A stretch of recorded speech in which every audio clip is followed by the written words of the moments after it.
and then folding it up with a bit of strength. Strength! That's right. I'm burning, but I need aircon, and now I have to manually put this back on. If you're looking for a large 7-seater SUV to ferry your family around, but you sort of want added performance, well, you've got a couple of choices, but none of them comes quite close to this. This is the Audi SQ7.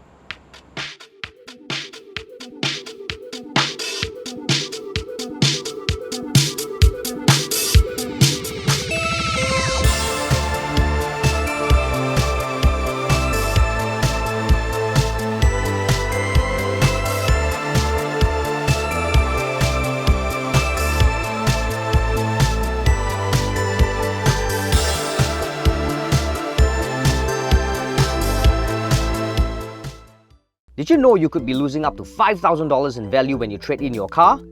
Quartz uses its network of dealers to get you the best price possible. In fact, they're so confident on getting you the best price that if you sell your car for a higher price, they'll give you $100. Don't just take our word for it.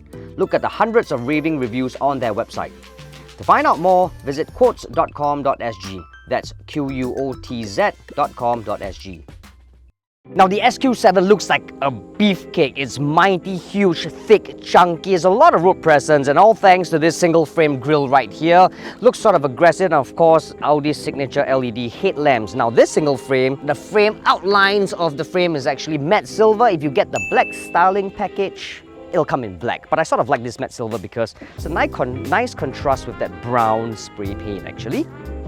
Now at the side, this rim is 22-inch big. It's huge, it's chunky, but it looks really, really nice. I'm a little disappointed with this though. This caliper, it's in black. Comes standard, of course, to tell you that it's an S car that you're driving, but unfortunately, I kind of like it if it's red. Sort of gives it that sporty appearance, but I mean, well, it's black, unfortunately. But of course, it being an S9 means that the wing mirrors comes in silver as well, which is sort of a different body color from the SQ7. It's sort of standard throughout all the different S cars. However, to me, if I just look at this, right, if without this Quattro and this, if it's all body colored and stuff, it sort of looks very regular. Like if from the side, if I look at the car, I wouldn't know it's an SQ7. I would just think it's a regular Q7. Now, of course, everything looks regular at the side until you come to the back and you realize it's an SQ7. Sort of reminds you that it's a little bit of a special SUV that you're driving. And of course, you still get this matte silver strip that spans the width of the car. And of course, this nice diffuser. And the biggest differentiation between this and the regular Q7 is this. You get quad tail pipes. Sort of just gives the car added aggression it needs. Now in this configuration, which we have magically made it 6-seater instead of 7 or 5, you can actually still hold like a luggage as well as pass the anti-trolley length test. But here's where it gets really, really cool, right? Now some figures first. Now with all seats in place, you get about 300 litres worth of hauling capacity, which is not exactly great because we've tried bigger cars like, say for instance, the Hyundai Palisade. For instance, if all seats are in place, you get a lot more boot space. Now you want to know more about the Hyundai Palisade, you can click on the pop-up banner right here. We have already done an in-depth review of the car. Now this SQ7, this is where it gets special. They sort of thought things through. If you want to knock the seats down, there are no cheap catches or like strings to pull. Everything is adjusted electronically. So check it out. Look at that!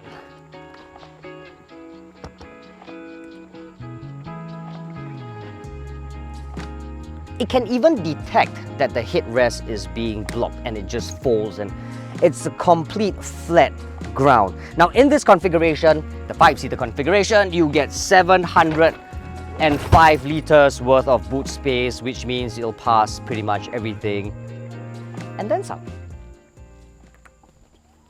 The Audi SQ7 is priced at $510,951.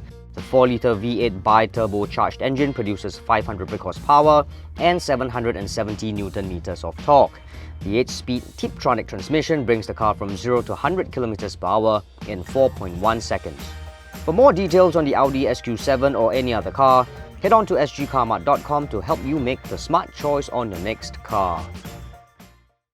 Now, getting into seat 6 and 7 from the outside can be a bit of a problem because you'll have to manually adjust the seat first. For instance, moving the seat forward, manually cranking this down, and then folding it up with a bit of strength. Strength! Strength! That's right. There you go. Whew! That was a bit of a workout. Come in. The seat 6 and 7 is a bit of a workout. When you're in here, you don't really get a lot of leg room. Like, I can't even put this down because it'll snap my feet actually. I don't really have much, to be honest, and I'm only 1.6 meters tall, so it's not exactly the best. But that said, it is quite comfortable here, the seats. It's best left for kids, to be honest. You do get cup holders here, seat belts right here, as you can see. It's kind of stuffy here, it's kind of warm. You don't get any aircon vents around, unlike the Kia Sorento hybrid that we did. Wait a minute, was Kia Sorento 7-seater? Kia Sorento hybrid, if you want to know more about the review, you can click on the pop-up banner right here. That car was 3 rows and it was spacious and more convenient to actually get into the third row seats. And then aircon, man, it was... I'm burning, but I need aircon. And now I have to manually put this back on. It's going to be a bit of a headache. But yes, third row. Now the second seat is a lot better than the third row seat, obviously. I mean, the second row gives you obviously ample space, as you can see here and here. And of course, it being an SQ7 also means that the door panels here, you get carbon fiber, leather wrapped door handles, as well as like felt, sort of a suede felt material here, which is really, really nice. It kind of enhances the car's appeal, making it really, really premium. If you notice this, right, the center seat isn't just like a slab of leather, it's actually a full-on seat. And you can just sit here, put your leg on top of the transmission tunnel, which is wide, and just not even compromise onto the space beside you. So you can have ample space. It's wide enough to accommodate 3 seats. And I say it's wide enough because get this, not only do you get ISOFIX points here and here, you get ISOFIX points in the center as well. So like, you know, 2 adults can sit at the side with the kid in the center and can like play with the kid. So it's really nice, it's really cool. If it's just the 2 of you though, let's bring this down and have a cup of coffee, or you can put you can put the handphone, which nope, it doesn't fit the handphone, it's too small, It'll probably fit those water bottle or, you know, slim Coke cans. It'll probably fit in, but nothing more. It sort of feels like a very, very nice, comfortable car to go up north as a passenger because you can recline the seat pretty much. So it's kind of comfortable here. I like it very much. There is one complaint, and there is also one godsend feature. The godsend feature is definitely this. You get climate control here. You can adjust the fan speed here. You can also adjust the temperature here. So it gives you full control over the aircon. You also get USB-C points here and here. The complaint that I have is this, really. I mean, it's not a full-on leather covered sort of magazine holder. It's like this mesh rubbery cloth. Audi likes doing this. I don't know why, but I think it should be. It sort of lowers the premium feel of the car, I reckon, you know. But yeah, all in, it's a really nice place to be, really comfortable, really spacious. And as an SUV, space is definitely key. Now at the helm, you're faced with a really sporty looking steering wheel with S badge right here to remind you that it's an SQ7 that you're piloting. Everything here looks very Audi familiar fanfare, which means you get 2 screens right here. This is for your climate control, and this is your infotainment system that controls everything else you need to meddle and fiddle with. And of course you have the digital instrument cluster right here that is fully digital. Of course, this right here, it's a great gear lever. I kind of like this. I kind of like this design instead of the round one because you can just rest your arm like this. Sort of my personal favorite. And of course, this nice little start-stop engine right here with red surrounds, making it look extra sporty. The rest of the buttons you see right here, like the hazard light for instance, all gives you haptic feedback. Your drive select as well sort of gives you a choice. You want individual, dynamic, auto, comfort, or efficiency. Clicking all this, however, does not give you any haptic feedback from the infotainment system, but it is very easy to use. There's no lag whatsoever, so that's really nice. Cup holders here, auto hold function, which is fantastic, and best part of all, you get ventilated seats.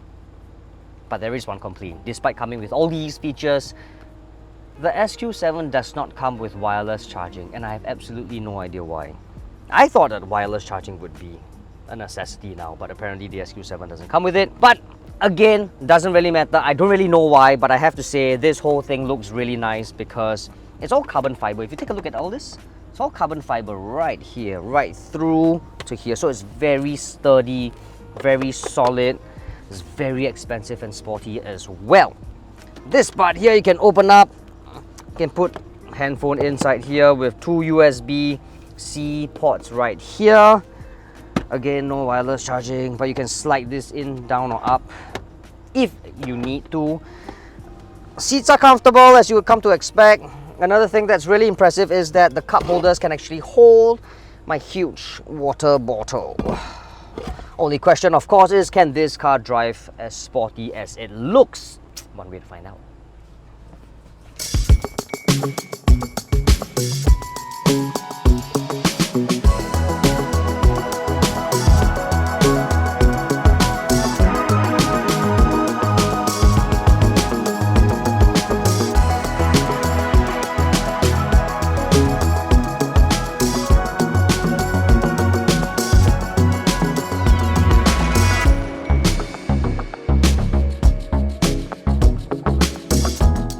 It's quite a lovely car, this SQ7. I mean, like, you would think that a car like this, with 4-litre V8 power plant pumping out some ridiculous 500 brake horsepower and 770 Newton meters of torque, is going to be crazy stiff.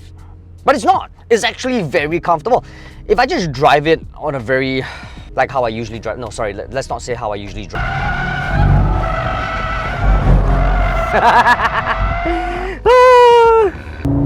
And it just feels fantastic. Look at the way the car goes. Look at the way the car goes. You could just drive like a madman. If I drive it like a gentleman, yes, that's the correct word. If I drive it like a gentleman, it feels very comfortable. It feels like a regular Q7, really. And I suspect most buyers, most owners of an SQ7 would still probably drive like a gentleman anyway. They're not going to manhandle the car like a crazy person. Although I did try that from time to time. Very fun car when you do that. Very, very quick, mighty quick. It gets from 0 to 100 in 4.1 seconds, which is something of a feat, really, because this car weighs over 2.2 tons. It's really, really quick. As a matter of fact, it feels a lot quicker than the numbers suggest in real-world driving, which I will try and show you guys later on. But more importantly, right now, this car, because of the air suspension, just glides over everything on the road. It sort of adjusts accordingly, and it just absorbs all the imperfections on the tarmac without sending any vibrations or any rumbles to the cabin. And that's lovely. It's a perfect family car. You can sit 7, a lot of space. You got to think about this, right? Yes, we are driving the SQ7. Yes, it has 4 liters. Yes, a V8 engine. Sounds perfect, sounds great, that burble.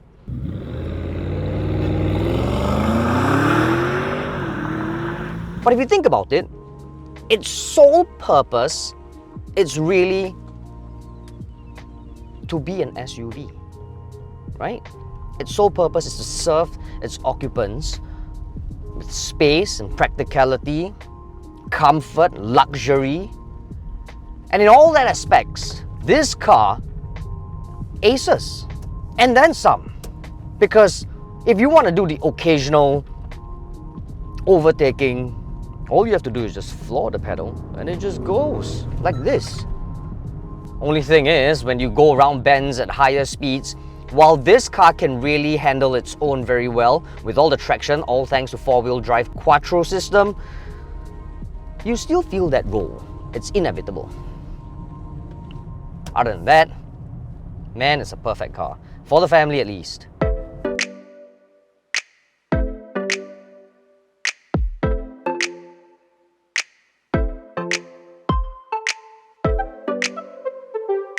So, is it a will buy, won't buy, or go try this SQ7? But I reckon it's a go try. For me at least, because as an SUV buyer, I'm looking for space, comfort, luxury, practicality, maybe a bit of looks, and all that aspects, the SQ7 delivers, and then some. It delivers even performance because from the 4-litre V8, it gives you 500 brake horsepower and over 700 Newton meters of torque, which is great. But I might not need a 4-litre V8 to be honest, to ferry my family from point to point. I would probably just go for a regular Q7 that has a 3-litre power plant instead. In that sense, I can actually save a little bit on road tax and still have that whole SUV package that the SQ7 delivers.